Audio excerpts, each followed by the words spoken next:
Hello guys! Nag-unbox nga tayo ng ating parcel kanina. So itong in-order natin is handheld portable turbo fan.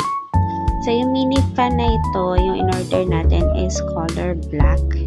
And as you can see naman, napakaganda nung mini fan na in-order natin. At ayan, yung color black na in-order natin. Kasama niya yung product manual, charging cord, saka yung lanyard. So, pwede natin isabit yung ating mini fan. Ayan.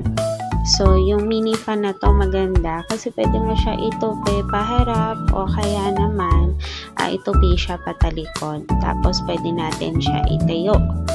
So, kahit hindi natin siya hawak, pwede natin siya gamitin. Ipapatong lang natin siya sa table. So, yung level ng hangin niya is 1 hanggang 5. So, kahit number 2 nga lang, okay na siya. So, kung gusto niyo at interested kayo sa mini fan ito, i-add to cart and check out nyo na guys.